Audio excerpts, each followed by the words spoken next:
hasta el último centavo del rescate a las 10 de la noche. Los secuestradores prometieron liberarlo en un par de horas.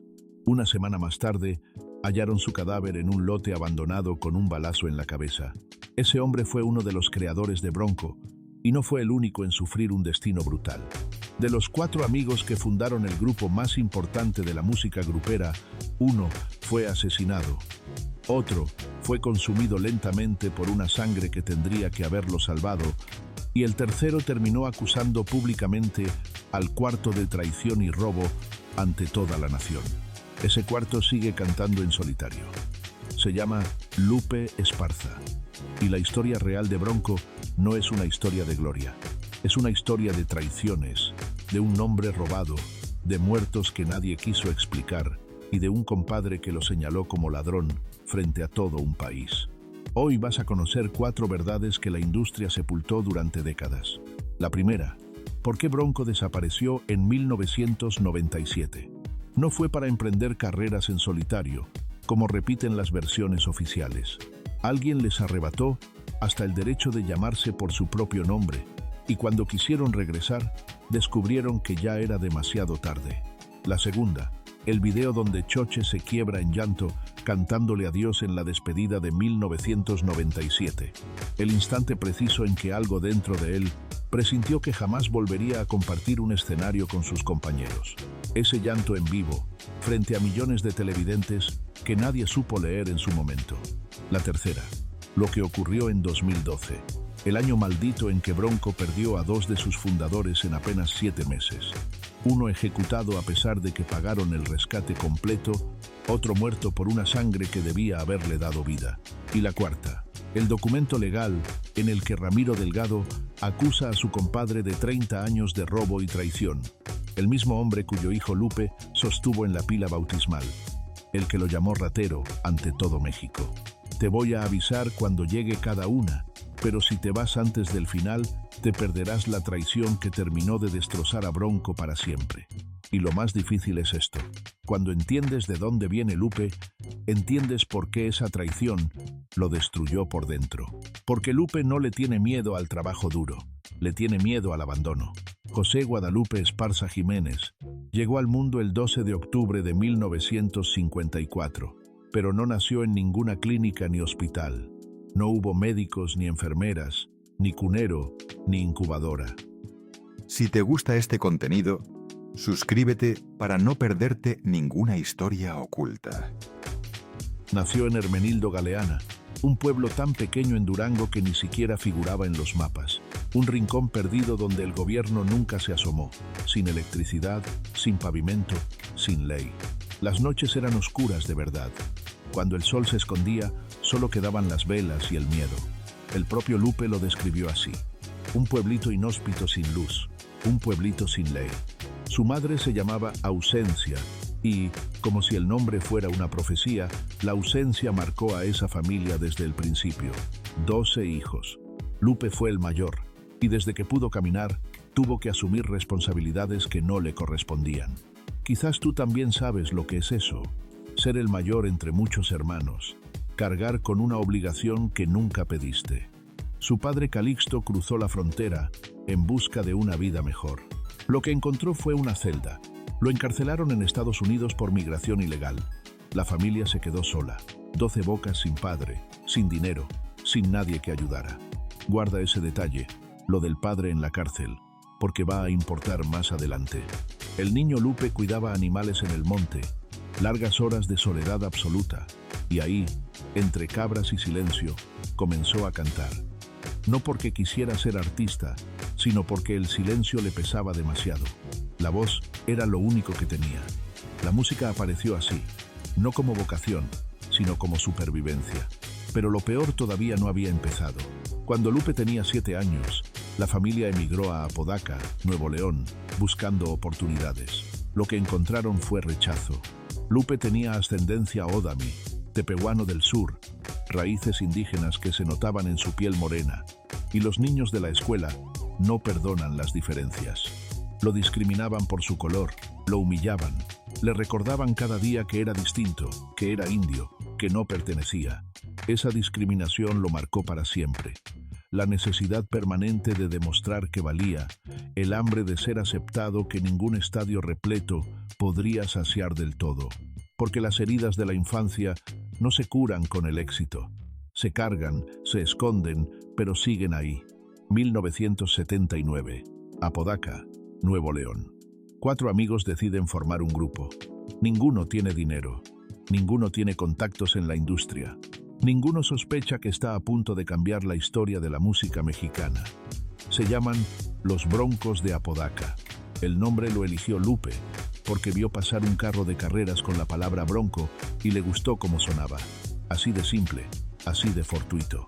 Un automóvil que pasó de largo, un nombre que quedaría tatuado en millones de corazones. Los integrantes originales: Lupe Esparza en la voz y las percusiones, Javier Villarreal en la guitarra, José Luis Villarreal, Choche, hermano de Javier, en la batería, y Eric Garza en los teclados. 4 amigos, un sueño compartido y una promesa tácita que ninguno pronunció en voz alta, pero que todos entendían.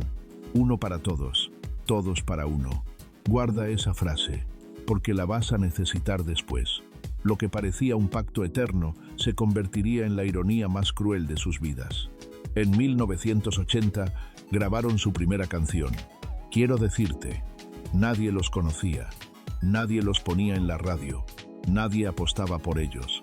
Tocaban en fiestas de pueblo donde llegaban 10 personas, en quinceañeras donde el papá de la festejada les regateaba el precio, en eventos donde les pagaban con comida, algo de dinero para el camión de regreso y la promesa de que la próxima vez les iría mejor.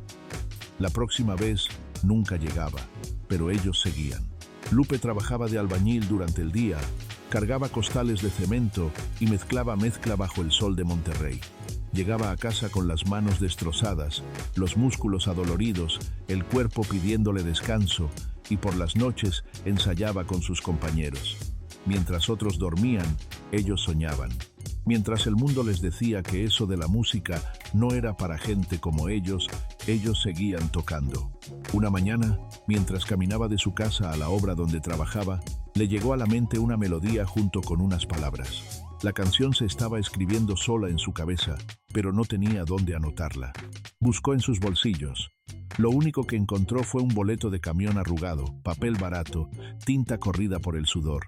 Escribió la letra ahí, con letra apretada, aprovechando cada centímetro de papel con las manos que todavía olían a cemento. La canción se llamó Sergio el Bailador. Sergio era una persona real, un tipo que iba a todas las presentaciones de Bronco cuando todavía no eran nadie, bailando en primera fila como si estuviera en el Madison Square Garden.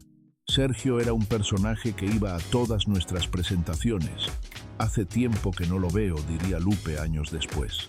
Ese boleto de camión se convertiría en uno de los himnos más grandes de la música grupera, aunque faltaban años para que eso ocurriera. 1986. El grupo empieza a crecer. Ya no son los 4 amigos tocando para 10 personas. Ya llenan algunos salones. Ya suenan en algunas radios. Y entonces, Eric Garza toma una decisión que lo cambiaría todo. Abandona el grupo. La presión de su familia lo obligó a regresar al negocio familiar de autopartes en Monterrey. Su padre lo necesitaba. El negocio lo necesitaba. La música no pagaba las cuentas con la regularidad que una familia exige. Eric eligió la seguridad sobre el sueño, el ingreso fijo sobre la promesa incierta. No podía saber que esa decisión lo conduciría a la muerte 26 años después, que el negocio que prefirió sobre la música terminaría siendo su sentencia. Pero eso viene más adelante. Guarda también ese detalle. Su reemplazo fue un joven acordeonista de Monterrey llamado Ramiro Delgado. Ramiro era talentoso y carismático. El acordeón en sus manos sonaba como si hubiera nacido tocándolo. Encajó perfectamente con el grupo. Con el tiempo, Lupe y Ramiro pasaron de ser compañeros de banda a algo mucho más profundo. Se hicieron compadres. Lupe bautizó al hijo de Ramiro, el vínculo más sagrado en la cultura mexicana después de la sangre. Nadie podía imaginar entonces que esa amistad acabaría dividiendo a Bronco para siempre, que el hombre cuyo hijo Lupe sostuvo frente al altar terminaría acusándolo de robo ante todo México, que el compadrazgo sagrado se convertiría en guerra legal. Pero eso viene después. Antes, hay que hablar de la primera tragedia. Esta tragedia lo cambió todo. Marcó a Bronco para siempre y los persiguió durante años. Porque el éxito de Bronco no llegó limpio. Ningún éxito verdadero llega sin un precio. Y el precio que pagó Bronco fue uno que no les correspondía pagar. 8 de noviembre de 1987. Una fecha que quedaría grabada en la memoria de todos los que estuvieron ahí. Una fecha que Lupe nunca podría borrar de su cabeza. Centro Social La Fama, Santa Catarina, Nuevo León. Bronco iba a tocar su primer gran concierto después de años de fiestas de pueblo, quinceañeras y eventos pequeños donde apenas juntaban para el camión. Era el salto que habían esperado, la oportunidad que tanto habían soñado. El lugar tenía capacidad para 4.000 personas, un número respetable para un grupo en ascenso. Esa noche llegaron 9.000, más del doble de la capacidad. Cuerpos apretados sin poder moverse, el aire viciándose con cada minuto que pasaba. El promotor había sobrevendido las entradas. Imprimió más boletos de los que el lugar podía recibir. Más boletos significaban más dinero. Matemática simple de la avaricia. Un negocio redondo para él. Una sentencia de muerte para otros. El salón no tenía ventanas. Era una caja cerrada. El calor de 9.000 cuerpos apretados subía sin escapatoria. Una sola entrada, una sola salida. El mismo lugar por donde entrabas era por donde tenías que salir. 4.000 personas era el máximo seguro. 9.000 era el infierno a punto de explotar. Los de adentro se sofocaban, no podían respirar. Había gente mareándose, gente desmayándose. El calor de los cuerpos convertía el lugar en un horno humano donde el oxígeno se agotaba. Los de afuera querían entrar. Habían pagado su boleto. Tenían derecho a ver a Bronco. Empujaban contra las puertas sin saber lo que ocurría del otro lado. La policía llegó a controlar la situación con la arrogancia de siempre, con la idea de que unos disparos resuelven cualquier problema. Y entonces cometieron el error que desató la tragedia. Dispararon al aire 2 o 3 veces, balas perdidas en la noche para calmar a la multitud de afuera. Pero adentro, nadie sabía que los tiros iban al aire. Los de adentro escucharon las detonaciones. El sonido retumbó en las paredes del salón cerrado. Creyeron que había una balacera dentro, que iban a morir si no salían de inmediato. 9.000 personas corrieron hacia la única salida. Al mismo tiempo, los de afuera también escucharon los disparos. Creyeron que el peligro estaba en la calle. Corrieron hacia adentro buscando refugio. 2 avalanchas humanas chocando en una sola puerta. El resultado fue apocalíptico.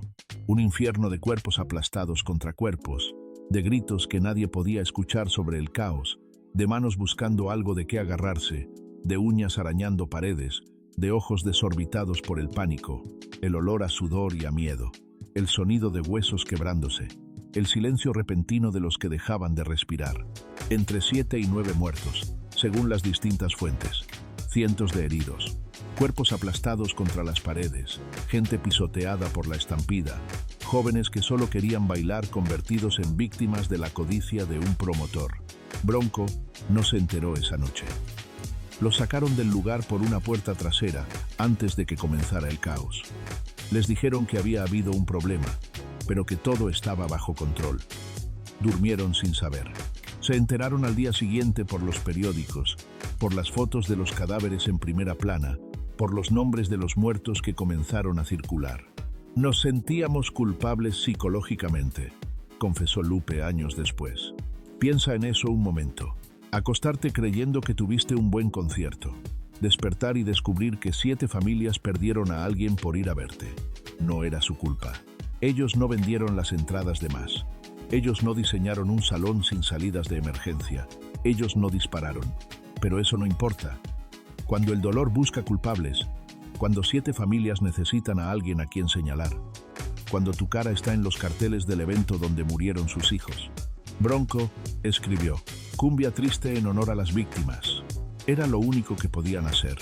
Poner el dolor en música, convertir la tragedia en canción, cargar con el peso de algo que no provocaron, pero que los marcó de por vida. Uno para todos, todos para uno, aunque el peso de los muertos los aplastara. Pero antes de la fama, hubo otra herida, una que Lupe cargó en silencio durante años. Cuando Bronco comenzó a crecer de verdad, cuando las radios ya los programaban y los salones se llenaban, su representante le hizo una exigencia que lo destrozó por dentro. Tienes que decir que estás soltero. Lupe estaba casado con Marta Benavides. Se habían conocido de jóvenes, mucho antes de la fama, cuando él no tenía nada, cuando tenía que pedirle dinero prestado para el camión que lo llevaba a verla. Cuando yo era nadie, tenía que pedirle dinero prestado para el camión para ir a verla, recordaría Lupe años después. Marta lo esperó durante los años de pobreza, cuando trabajaba de albañil, cuando llegaba a casa con las manos destrozadas, cuando el sueño de la música parecía imposible. Marta creyó en él cuando nadie más lo hacía. Le dio 4 hijos, René, José, Adán, Guillermo y Julia. Le dio una familia, le dio un hogar al que regresar. Y ahora su representante le exigía que la negara. La lógica era simple y cruel. Los fans querían fantasear con el cantante.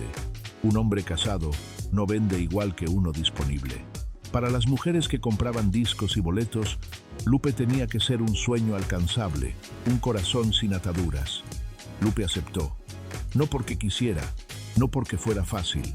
Aceptó porque le dijeron que así funcionaba la industria, que si quería triunfar tenía que jugar con las reglas de otros. Durante años, en cada entrevista, fingió ser soltero. Cada vez que un periodista preguntaba por su vida personal, esquivaba, mentía, inventaba. Estoy enfocado en mi carrera. No tengo tiempo para el amor. Mientras tanto, Marta veía las entrevistas desde su casa, con el anillo de bodas en el dedo, con sus hijos jugando en la sala, escuchando a su esposo negar que ella existía.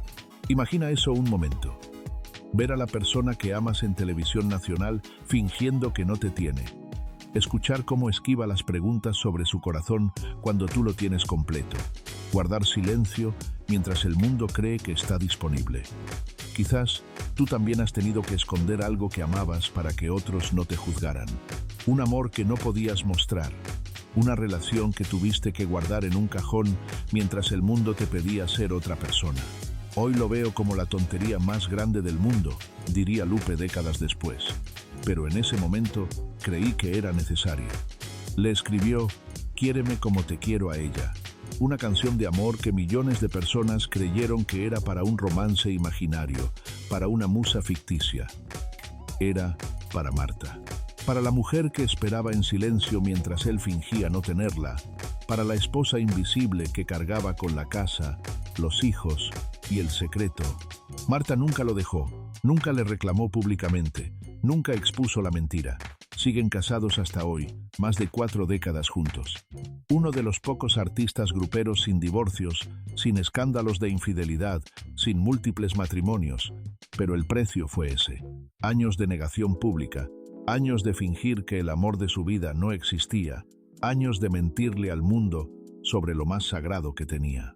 Los años dorados llegaron con fuerza. 1989. Que no quede huella, vendió 2 millones de copias. Disco de oro, disco de platino. De quinceañeras a arenas llenas. Éxito tras éxito. Libros tontos, adoro, con zapatos de tacón. Cada sencillo era un hit. 1990. Bronco, la película. 1992. Texas les dio su propio día oficial. 1993. Lupe escribió el tema de la telenovela. 2 mujeres, un camino. Una canción que sonaba en cada hogar de México todas las noches. 1995. Cuando asesinaron a Selena, Bronco le dedicó Morena en su memoria. Pero todo eso era solo el prólogo. Y entonces llegó 1997. El Estadio Azteca, el templo sagrado del fútbol mexicano. 100,000 personas. Piensa en ese número un momento. 100,000 almas gritando el nombre de 4 amigos de Apodaca que empezaron escribiendo canciones en boletos de camión. 100,000 voces cantando letras que nacieron mientras Lupe cargaba costales de cemento. Fue el concierto más grande en la historia de la música regional mexicana. Hasta ese momento, ningún grupo grupero había llenado el Azteca. Ninguno había reunido a 100,000 personas en un solo lugar. El templo del fútbol, convertido en templo de la cumbia. La cancha donde jugó Pelé ahora vibraba con Sergio el bailador. Uno para todos, todos para uno. Ese Debió ser el momento más feliz de sus vidas. La cima de todo lo que habían soñado, la prueba de que sí se podía llegar desde abajo hasta arriba. Nadie imaginaba que era el principio del fin. Atención, porque aquí llega la primera de las 4 verdades que la industria enterró. La verdad sobre por qué Bronco desapareció en la cima. Las versiones oficiales dicen que fue para que cada integrante explorara una carrera en solitario, que querían probar cosas nuevas o que necesitaban un descanso después de tantos años juntos. Que era una pausa, no un final. Mentira.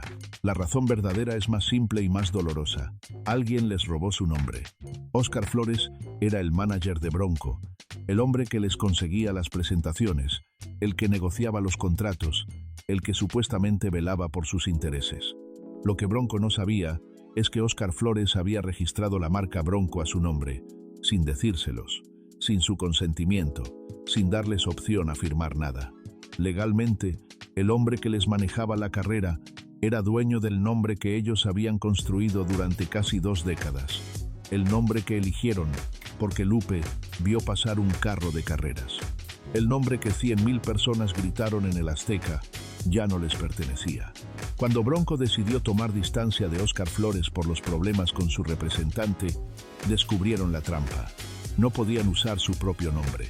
El nombre tatuado en millones de corazones, el que sonaba en todas las radios de México y Estados Unidos. El nombre que habían construido tocando en quinceañeras, escribiendo canciones en boletos de camión, negando a sus esposas, cargando con la culpa de muertos que no causaron. Todo eso ya no les pertenecía. No tiene la culpa la persona que lo tenía, diría Lupe con una calma que escondía rabia contenida. La culpa la teníamos nosotros por ser buenas personas, por ser gente que confía, por ser gente de alma transparente. Pero esta vida no es así. Esa frase lo resume todo.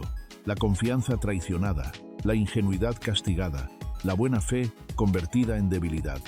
El 27 de octubre de 1996, los periódicos publicaron el rumor de la separación. El 3 de noviembre de 1997, Raúl Velasco dedicó un programa completo de Siempre en Domingo, exclusivamente a Bronco, algo sin precedentes en la historia del programa. Un episodio entero para un solo grupo. Velasco narró su historia en vivo mientras ellos escuchaban. Repasó su trayectoria, sus éxitos, sus logros. Las cámaras capturaron sus rostros mientras escuchaban su propia vida resumida en palabras de otro. El público en el estudio lloraba. Los televidentes en sus casas lloraban. México entero se despedía de algo que no sabía que estaba perdiendo para siempre. El último disco se llamó La Última Huella. El título lo decía todo. Aquí viene la segunda revelación. El llanto que nadie supo interpretar. Y entonces cantaron adiós. Lupe había escrito esa canción especialmente para la despedida. No era una canción más. Era un ritual de cierre, un funeral musical de algo que todavía respiraba. Cada integrante tenía su parte. Cada voz decía adiós a su manera. Primero cantó Lupe, con voz firme, profesional, conteniendo lo que sentía. Luego Javier, concentrado en su guitarra, mirando las cuerdas para no mirar al público. Y entonces le tocó el turno a Choche. José Luis Villarreal se acercó al micrófono. El baterista carismático, el que hacía canciones para niños, el del sheriff de chocolate y la muñeca flaca, el que tenía un programa de televisión llamado La Granja de Ponichoche, el favorito de los niños de México, el que siempre sonreía, el que nunca lloraba. Abrió la boca para cantar su parte y se quebró. No pudo, simplemente no pudo. Las primeras palabras salieron temblorosas. La segunda frase se ahogó en su garganta, y entonces las lágrimas comenzaron a caer. Primero una, luego otra, luego un río que no podía contener. Rompió en llanto en vivo frente a millones de televidentes, frente a un estudio lleno de fans que lloraban con él. No pudo terminar su parte de la canción. Las lágrimas le ganaron. La voz se le hizo pedazos.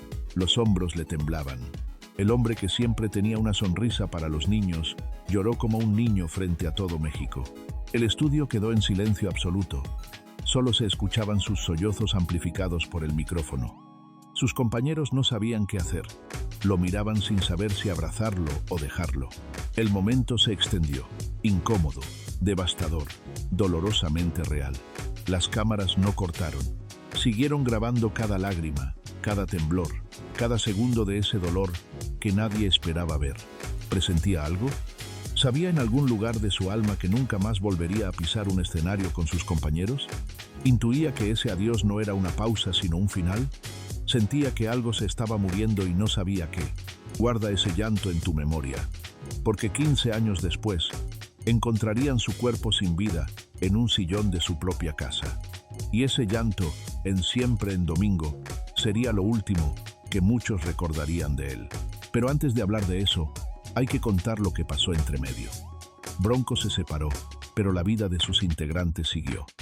No podían usar su nombre. La marca Bronco seguía en manos de Óscar Flores. Así que tuvieron que inventarse otro. Se llamaron El Gigante de América durante 14 años. 14 años con un nombre prestado. 14 años explicando en cada entrevista por qué ya no eran Bronco. 14 años con la identidad robada.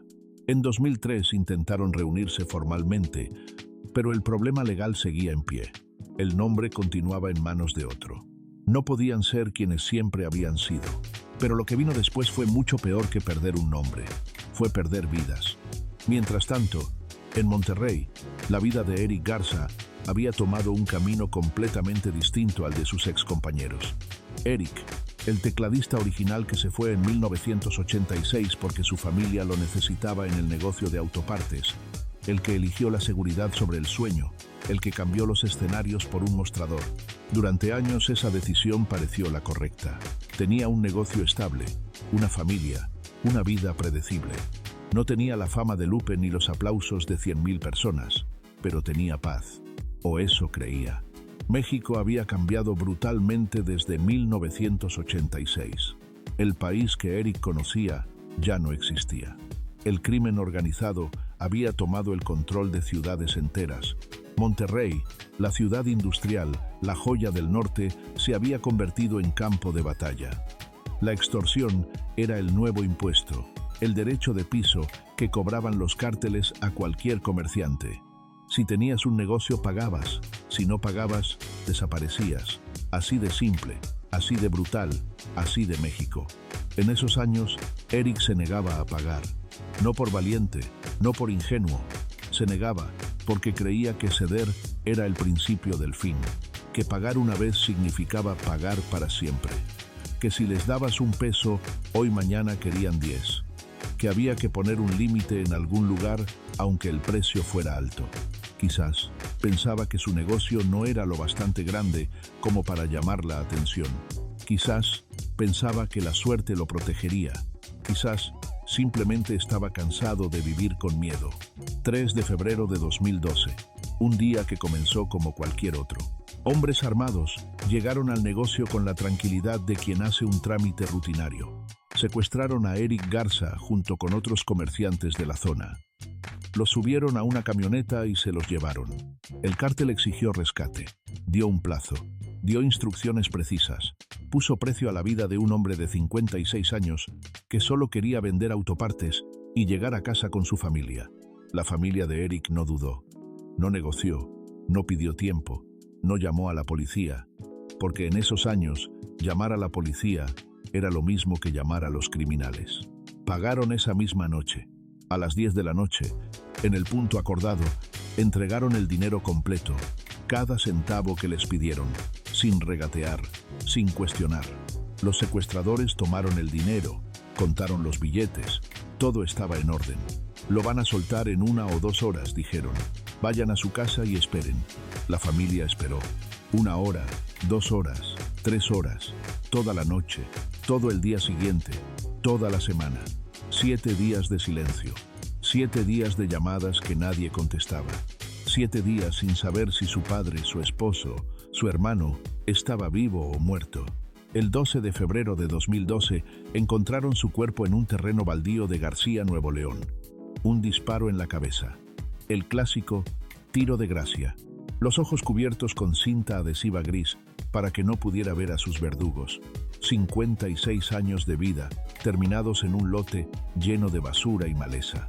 Pagaron el rescate, cumplieron cada exigencia, dieron absolutamente todo lo que les pidieron y aún así lo ejecutaron. Como si el dinero nunca hubiera importado, como si la vida no valiera nada. El primer fundador de Bronco, el tecladista que estuvo ahí desde el principio, el que tocó en Quiero decirte, la primera canción, el que eligió el negocio sobre la música, creyendo que era el camino seguro, muerto en un terreno baldío, con un tiro en la cabeza. A kilómetros de distancia de cualquier escenario, lejos de los aplausos que habría tenido si se hubiera quedado. La ironía más cruel, eligió la seguridad y encontró la muerte. Sus compañeros eligieron el riesgo y siguen vivos. Pero espera, porque lo que viene ahora es peor, mucho peor. Y ahora sí, la tercera revelación, el año maldito, 2012. El año en que Bronco perdió a 2 de sus fundadores en 7 meses. Porque 2012 no terminó con Eric. El año maldito apenas comenzaba su trabajo de destrucción. La muerte de Eric fue solo el primer golpe. El segundo llegó 7 meses después. El 30 de septiembre del mismo año, otra noticia sacudió al mundo de la música grupera. Una noticia que nadie esperaba. Una noticia que partió en dos la historia de Bronco. José Luis Villarreal, Choche, fue hallado sin vida en un sillón de su casa en Apodaca. El hombre que había llorado en vivo 15 años antes, cantando a Dios. El baterista que presintió algo que nadie más veía. El que rompió en llanto frente a millones de televidentes como si supiera que nunca más volvería. El favorito de los niños. El del sheriff de chocolate.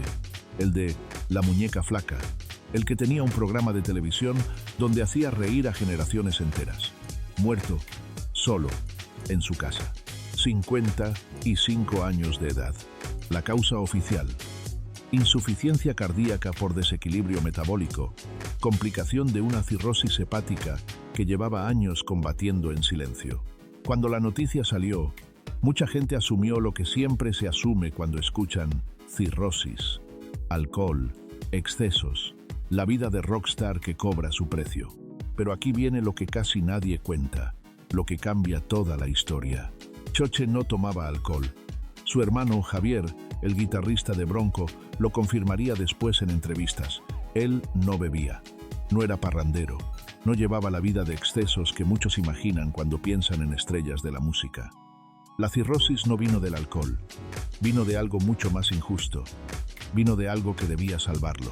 Entre 12 y 14 años antes de su muerte, Choche había tenido una operación a corazón abierto, una cirugía mayor, riesgosa, necesaria.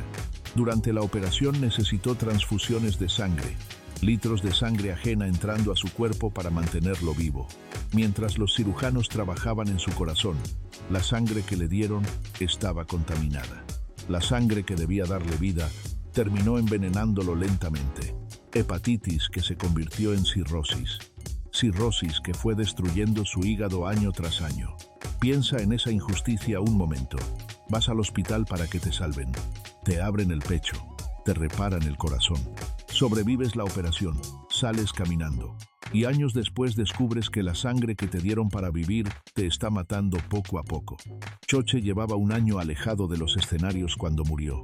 Ya no podía tocar la batería como antes. El cuerpo no respondía. La enfermedad avanzaba. Se estaba tratando con células madre, una terapia experimental, la última esperanza. Buscaba cualquier opción que le diera más tiempo, luchando por vivir con todo lo que tenía, y perdió. Lo encontraron en un sillón de su casa, solo, en silencio absoluto, sin el ruido de la batería que lo acompañó durante décadas, sin los aplausos que lo siguieron por años, sin los niños que cantaban sus canciones. El televisor probablemente estaba encendido, el café probablemente se enfrió sobre la mesa. La vida simplemente se detuvo mientras él estaba sentado, como si se hubiera quedado dormido. Pero no estaba dormido. El hombre que hacía reír a generaciones enteras. El hombre que lloró en vivo presintiendo algo terrible que nadie más veía. El hombre que cantó Sheriff de chocolate para millones de mexicanos que crecieron escuchándolo solo en un sillón. El corazón que le habían reparado años atrás, finalmente detenido, silenciado por la misma sangre que debió salvarlo. ¿Recuerdas su llanto en Siempre en Domingo? ¿Recuerdas cómo no pudo terminar de cantar a Dios? Ahora tiene sentido. Ahora entiendes lo que él presentía sin poder explicarlo. 2012. El año maldito de Bronco. Un año que ninguno de ellos podrá olvidar jamás. 2 fundadores muertos. En 7 meses. Eric, ejecutado por el crimen organizado, aunque pagaron cada centavo del rescate. Choche, muerto por sangre envenenada que recibió en una operación que debía salvarlo. 2 formas distintas de morir, 2 injusticias distintas, 2 vacíos que nunca se llenarían. De los 4 amigos que prometieron uno para todos, todos para uno, en aquel lejano 1979, solo quedaban 2, Lupe Esparza y Javier Villarreal. Quizás tú también has vivido un año así, uno donde parece que el destino se ensaña contigo, donde cada vez que crees que lo peor ya pasó, algo más se derrumba, donde miras al cielo y preguntas ¿qué hiciste para merecer tantos golpes juntos? Lupe siguió adelante porque eso era lo único que había hecho toda su vida. Desde niño cuidando cabras mientras su padre estaba preso, desde adolescente aguantando burlas por el color de su piel, desde joven cargando costales de cemento para poder ensayar de noche. Seguir adelante era lo único que sabía hacer. Uno para todos, todos para uno, aunque los todos cada vez fueran menos. 2017. Finalmente, después de años de batalla legal, recuperaron el nombre. Bronco volvía a ser Bronco. Podían usar su propia identidad. Podían ser quienes siempre fueron. Ese mismo año, TNT estrenó una serie biográfica de 13 capítulos basada en el libro Memorias de un corazón bronco que Lupe había escrito años antes. Actores interpretando su vida, su historia dramatizada para el mundo, pero Lupe no la vio. No quise volver a llorar, explicó cuando le preguntaron. El hombre que había narrado su vida en un libro no pudo ver cómo otros actores interpretaban su dolor en una pantalla. Hay cosas que es más fácil escribir que ver. Hay dolores que se pueden poner en palabras, pero no en imágenes. Pero Lupe no sabía que el dolor más grande todavía estaba por llegar. Y no vendría de afuera, vendría de adentro, de alguien que consideraba familia. Y entonces llegó la última traición, la que dolió más que todas.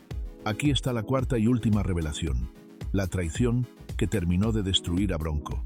Si llegaste hasta aquí, esto es para ti. Ramiro Delgado había entrado a Bronco en 1986, reemplazando a Eric Garza, el joven acordeonista que llegó a llenar un hueco y terminó quedándose más de 3 décadas, más de 30 años tocando juntos, más de 30 años de giras interminables cruzando el continente, de hoteles compartidos en ciudades que ya ni recordaban, de camerinos donde se preparaban juntos, de escenarios donde sudaban codo a codo, de autobuses recorriendo carreteras en la madrugada. 30 años viéndose la cara casi todos los días, conociéndose mejor que muchos matrimonios. Se volvieron compadres. En la cultura mexicana, eso es sagrado. El compadrazgo es un vínculo que trasciende la amistad. Es casi familia, es compromiso de sangre sin sangre. Lupe bautizó al hijo de Ramiro. Lo sostuvo frente al altar de una iglesia mientras el sacerdote derramaba agua bendita. Prometió ante Dios cuidar de ese niño si algo le pasaba a sus padres. Ese es el peso del compadrazgo. Compartían una sociedad llamada Gígame, una empresa que manejaba todo lo relacionado con Bronco al 50%, mitad y mitad, exactamente iguales en papel. Uno para todos, todos para uno. Eso seguía creyendo Lupe, aunque ya solo quedaran 2 de los 4 originales. Lupe siempre había insistido en eso, la igualdad absoluta entre todos los miembros. ¿Recuerdas que te pedí que guardaras el detalle del padre de Lupe en la cárcel? Ahora vas a entender por qué importa. Lupe creció viendo a su madre criar 12 hijos sola porque su padre estaba encerrado en otro país. Creció sabiendo lo que es que alguien te abandone. Creció prometiéndose que él nunca haría eso, que siempre cuidaría a los suyos, que todos serían iguales en su familia, en su grupo, en su vida. Por eso insistía en que todos ganaran lo mismo. Por eso protegía a sus compañeros. Por eso trataba a Ramiro como a un hermano. Y por eso le dolió tanto cuando Ramiro lo acusó de lo contrario. Éramos iguales. Yo quería que fuéramos iguales, que ganáramos lo mismo, explicaría Lupe después, cuando todo se derrumbó. Cuando hay alguien que gana más, tarde o temprano empiezan los problemas. Era su filosofía. La había aprendido de años de ver grupos destruirse por el dinero, de ver amistades romperse porque uno se sentía más importante que otro. Él no quería eso para Bronco. Otros le decían que estaba equivocado, que él merecía más. Lupe, tú tienes que ganar más porque tú cantas, bailas, llevas la voz y ganas exactamente lo mismo que los demás, le reclamaban managers y asesores. Era verdad. Lupe era la cara de Bronco, la voz, el que daba las entrevistas, el que componía las canciones, el que cargaba con la presión de ser el líder visible. Pero él se negaba a ganar más. Siempre se negaba, para mantener la armonía, para que nadie se sintiera menos, para preservar esa promesa de uno para todos, que los había unido desde el principio en aquel garaje de Apodaca.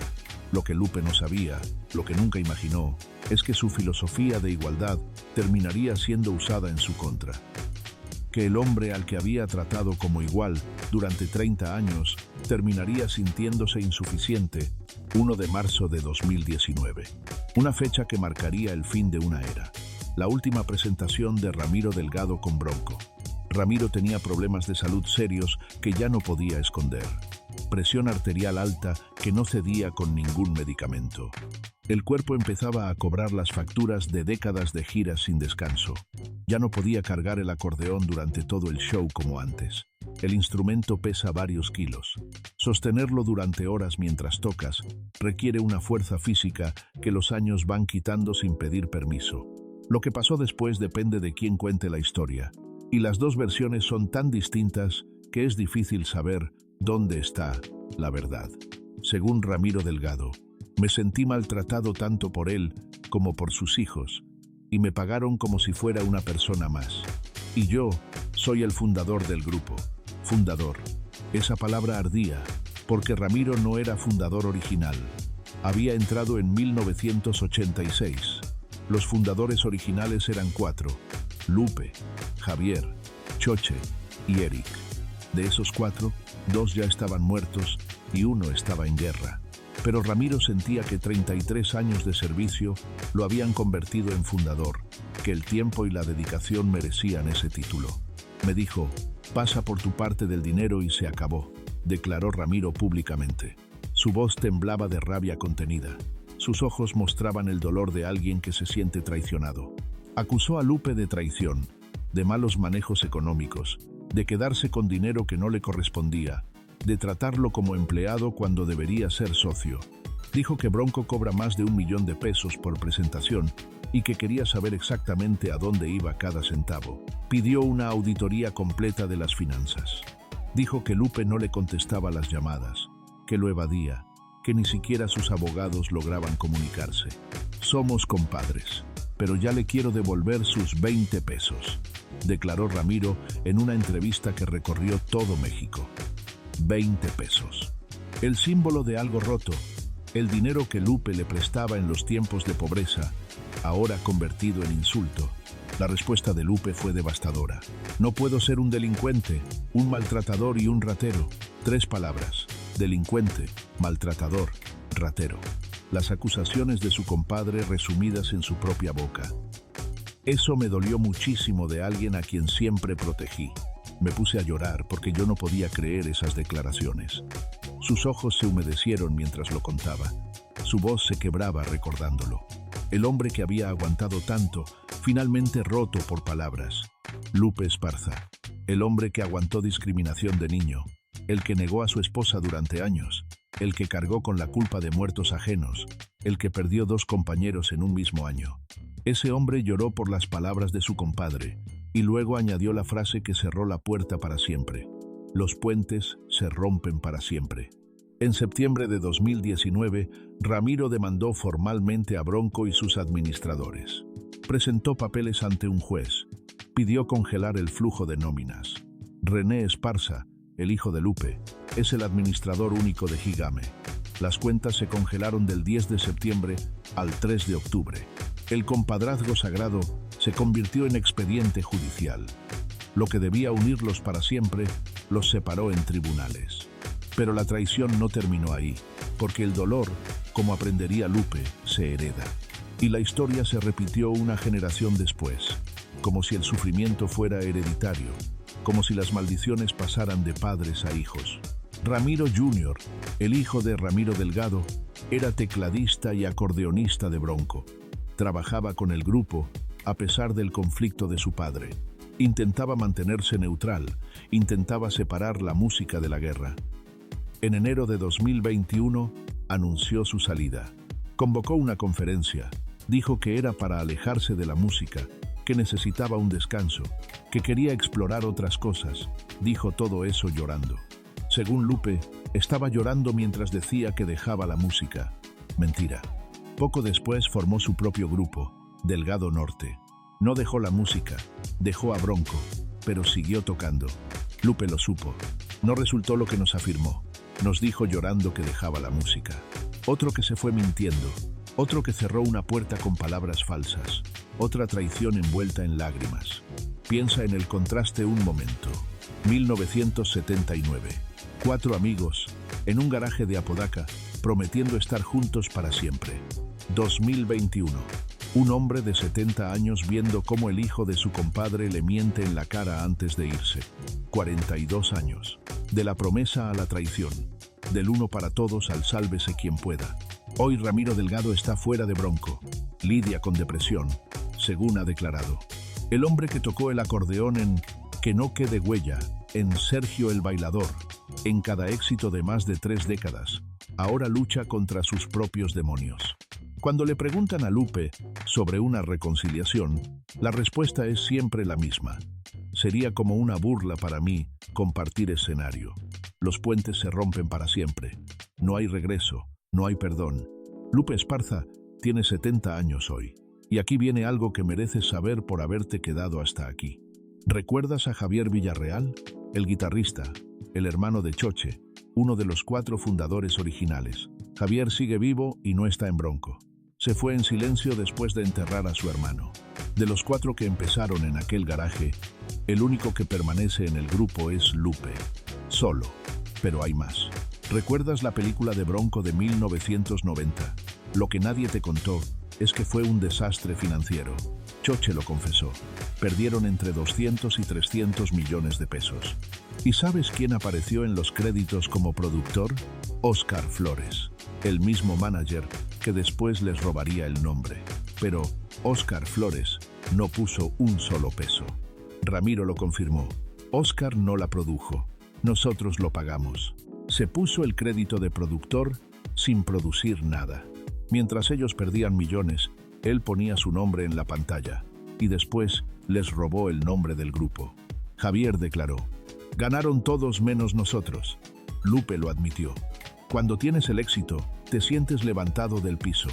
Y mientras estaban cegados por el éxito, Óscar Flores registraba su nombre a escondidas. Tenían su propia historieta sensacional de Bronco. Se vendieron más de 5 millones de ejemplares en México, 5 millones de cómics, personajes de ficción basados en personas reales que terminarían muertos, traicionados y solos. Cuando quisieron regresar como el Gigante de América, no solo perdieron el nombre, perdieron el derecho a tocar en México. 10 años así, 10 años en el exilio musical. No podían cantar en su propio país mientras Óscar Flores tenía su nombre. En 2017, Sony y Ocesa tuvieron que pagarle a Óscar Flores para recuperar el nombre. Nadie sabe cuánto, pero tuvieron que pagar para usar lo que siempre había sido suyo. ¿Sabes qué dijo Óscar Flores cuando le preguntaron sobre los millones que perdieron en la película? Con todo respeto, son muy buenos artistas, pero muy malos administradores. El hombre que les robó el nombre, llamándolos malos administradores. Y eso es lo más cruel de todo. No solo te roban, te hacen sentir culpable, te hacen creer que fue tu culpa, que tú lo permitiste, que eres un ingenuo, un torpe, un mal administrador. Imagina lo que significa eso para Lupe. Un hombre que viene de la pobreza, que se partió la espalda cargando cemento, que se formó sin escuela de negocios, sin abogados, sin contactos, que construyó un imperio con su voz, y que luego venga alguien a decirle: sí, pero tú eres un tonto, tú lo permitiste. Ese es el golpe que no se ve, el que te hace preguntarte cada noche si todo fue tu culpa. En 2017, Disney Pixar estrenó Coco. El corrido de Miguel Rivera lo canta Bronco, el niño sin luz eléctrica de Durango, en una película de Hollywood sobre recordar a los muertos. Y Lupe carga con más muertos que la mayoría. Hoy vive en un rancho, cría caballos, tiene un programa de YouTube donde cocina con su familia. Marta sigue a su lado, más de 40 años, la mujer que nunca lo dejó. Cuando grabaron la serie de Bronco, Lupe tuvo que autorizar los guiones, tuvo que leer su propia historia escrita por otros. Lloré cuando me pasaron los escritos para autorizarlos, confesó. Con eso tuve. Y después de llorar leyendo los guiones, no pudo ver ni un solo capítulo. Mucha gente piensa, ¿cómo no vas a ver una serie sobre tu vida? Pero eso solo lo piensa quien no entiende el trauma. Cuando has vivido algo que te rompió, no quieres verlo dramatizado, porque verlo en pantalla no es entretenimiento. Es regresarte a la herida, volver al día, volver al miedo, volver a la pérdida. No quise ver la serie, no quise volver a llorar. No es que no pudiera, es que no quiso abrir esa puerta, porque hay dolores que, si los abres, te tragan. Pero hay algo más que casi nadie menciona. Lo más devastador para Lupe no fue Óscar Flores. A Óscar puedes odiarlo. Es el villano claro, el ladrón con papeles. Pero a un compadre, tú lo querías. Y cuando alguien que querías te llama ratero, no solo te acusa de dinero, te acusa de ser mala persona, te destruye la identidad. Es como si te dijeran, todo lo que tú creías ser era mentira. Por eso Lupe lloró cuando lo contó. No lloró por el dinero, lloró porque le destruyeron quién era. Y aquí está lo más poético y lo más cruel de esta historia. Lupe nace en un lugar sin ley, crece sin padre, se forma entre discriminación, aprende a sobrevivir solo. Y lo que más teme no es el trabajo, es quedarse solo. Por eso crea un grupo, por eso crea una familia, por eso se aferra al uno para todos. Y sin embargo, la vida lo lleva exactamente a donde más le dolía, a que todos se fueran, unos por muerte, otros por traición, otros por dolor. Y al final, el único que se queda es él, como cuando cuidaba cabras en el monte cantando para llenar el silencio. Solo que ahora no es un niño. Ahora es un hombre de 70 años, con millones y con el mismo vacío. De los 4 fundadores originales, Eric fue ejecutado aunque pagaron el rescate. Choche murió por sangre que debía salvarlo. Javier se fue en silencio. Ramiro lo llamó ladrón. Y Óscar Flores se quedó con el nombre durante 20 años. Y aquí hay una verdad que casi nadie quiere escuchar. El mayor villano de esta historia no es Óscar Flores. Óscar fue el ladrón, el que firmó los papeles, el que se quedó con la marca. Pero Óscar no habría podido robar nada si ellos hubieran desconfiado, si hubieran leído la letra pequeña, si hubieran contratado un abogado antes de firmar. No lo hicieron porque venían de Apodaca, de un garaje, de la pobreza, de un mundo donde la palabra de un hombre valía más que un contrato. Somos compas, ¿cómo nos va a fregar? Ese pensamiento les costó el nombre, les costó 10 años de exilio, les costó millones para recuperar lo que era suyo. Y lo peor es que Óscar Flores no es un caso único. La industria musical mexicana está llena de Óscar Flores, managers que registran nombres, productores que se quedan con los masters, representantes que cobran más de lo que dicen. Bronco no fue el primero y no será el último, pero sí fue el más grande, y por eso duele más. 4 amigos prometieron uno para todos. A uno lo encontraron en un baldío, a otro lo apagó una enfermedad. El tercero no pudo seguir sin su hermano. El cuarto lo rompió su compadre. Y el manager que les robó todo sigue vivo, diciendo que ellos eran muy malos administradores. A veces, cuando en una historia pasa algo terrible, luego pasa otra cosa peor y luego otra más. La gente piensa que es mala suerte, pero en realidad suele ser un patrón. La tragedia de la fama, el robo del nombre, el exilio musical, la muerte de Eric, la muerte de Choche, la ruptura con Ramiro, es demasiado para un solo proyecto humano. Por eso hoy Bronco existe, pero lo que era Bronco murió hace mucho. Y el final más triste no es que Bronco se rompiera, es que Bronco siga, porque cuando algo muere de verdad, descansa. Pero cuando algo sigue vivo sin ser lo que era, eso es un fantasma.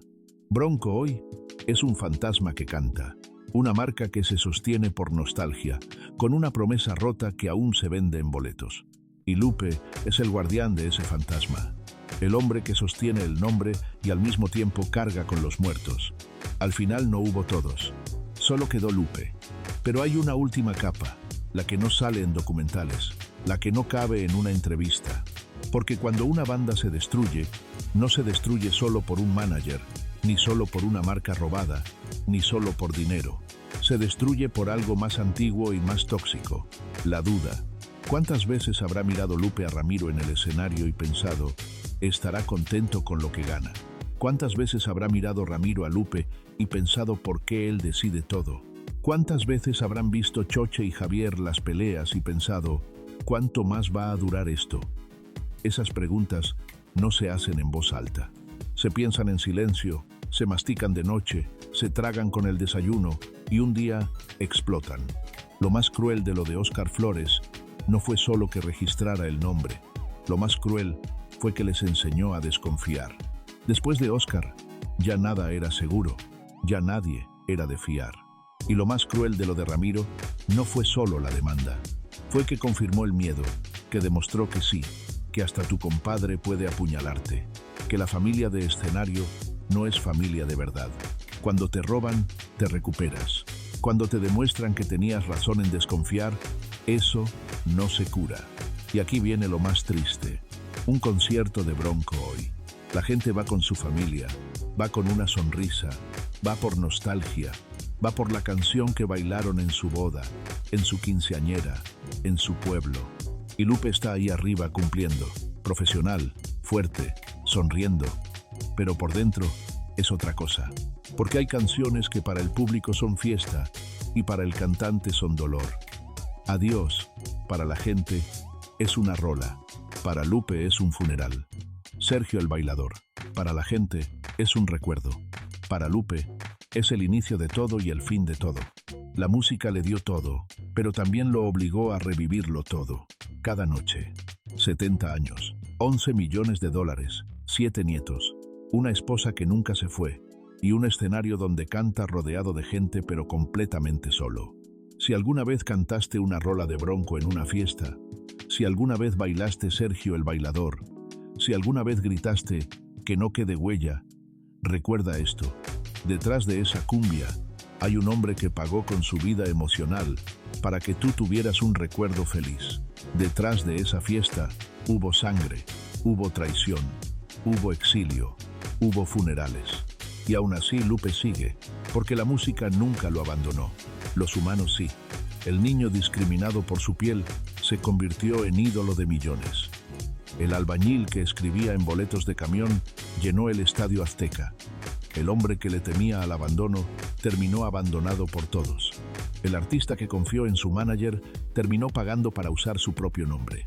Uno para todos. Ya no hay todos, solo queda uno. Y esa es la verdadera historia de Bronco. Si esta historia te tocó, suscríbete, porque estas verdades no las cuentan donde todavía mandan los que las enterraron.